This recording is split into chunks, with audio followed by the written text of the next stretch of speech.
Morning દિન વિશેષ કાર્યક્રમમાં આપ સૌનું સ્વાગત છે। આજે 23 જુલાઈ બાલ ગંગાધર તિલક કે જેને લોકમાન્ય તિલક તરીકે ઓળખવામાં આવે છે એવા મહાન સ્વાતંત્ર્ય સેનાની, સમાજ સુધારક, શિક્ષણવિદ અને એક મહાન નેતા એવા આ લોકમાન્ય તિલકની આજે જન્મ જયંતિ છે। 23 જુલાઈ 1856માં મહારાષ્ટ્રમાં તેમનો જન્મ થયો હતો। તમે વારંવાર સાંભળ્યું હશે કે સ્વરાજ મારો જન્મસિદ્ધ અધિકાર છે અને એ મેળવીને જ હું રહીશ, આવો નારો આપનાર, આવું કહેનાર એટલે લોકમાન્ય તિલક।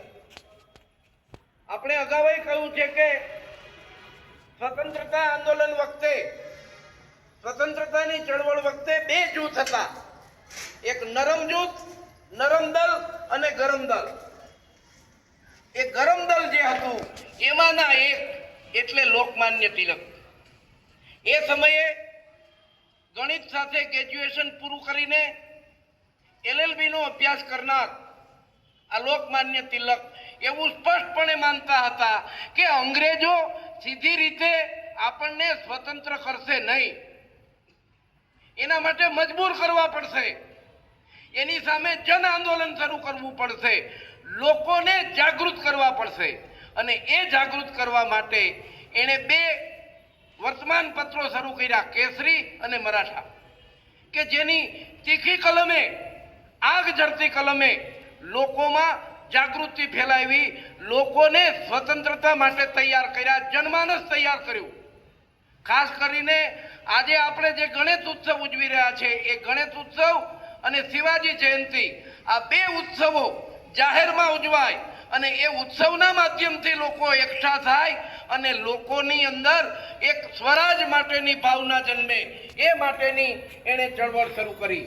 લાંબો સમય સુધી જેલમાં રહ્યા, જેલમાં રહીને પણ એણે ભગવદ્ ગીતાનો અભ્યાસ કર્યો અને એના આધારે કર્મયોગ નામનો એક બહુ મોટો ગ્રંથ લખ્યો અને એ ગ્રંથના માધ્યમથી એણે ખાસ કરીને યુવાનોને સંદેશ આપ્યો કે ભાગ્યવાદના ભરોસે ના રહો, કર્મ જ મહત્વનું છે, કર્મયોગ જ મહત્વનો છે અને એના આધારે જ જંગ જીતી શકાશે। લોકોને રસ્તાઓ પર લાવ્યા, યુવાનોને જાગૃત કર્યા। તેઓ સ્પષ્ટપણે માનતા હતા કે શિક્ષણ રાષ્ટ્રવાદના ઘડતર માટે બહુ મહત્વનું છે અને એના માટે એણે એક શિક્ષણ સોસાયટી શરૂ કરી અને યુવાનોમાં જાગૃતિ આવે એના માટેના ખૂબ પ્રયત્નો કર્યા। એ વખતે અંગ્રેજો પોતાનો માલ સામાન આ દેશમાં વેચતા હતા, એના આધારે એ મોટા પ્રમાણમાં આર્થિક ઉપાર્જન કરતા હતા। આ લોકમાન્યજીએ લોકોને સમજાવ્યા કે આપણે સ્વદેશી વસ્તુઓનો જ ઉપયોગ કરવો જોઈએ, વિદેશી વસ્તુઓની હોળી કરવા માટે લોકોને પ્રોત્સાહન કર્યા અને યુવાનો, લોકો ખાસ કરીને પોતાના દેશમાં બનેલી વસ્તુઓ જ વાપરે, વિદેશી વસ્તુઓ ન વાપરે, આ પ્રકારની લોકોની માનસિકતા ઊભી કરી। આ સાથે એ વખતે લાલ, બાલ અને પાલ, આ ત્રણ લોકોની ત્રિપુટી એ આ સ્વતંત્રતાની ચળવળમાં ખૂબ જ પ્રચલિત હતી।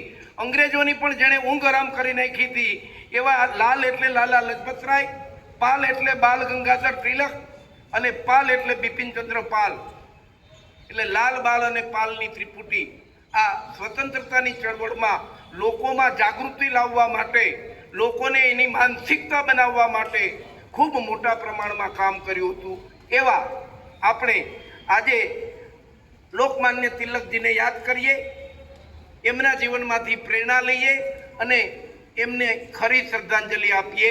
ભારત માતા કી જય, વંદે માતરમ, જય હિન્દ।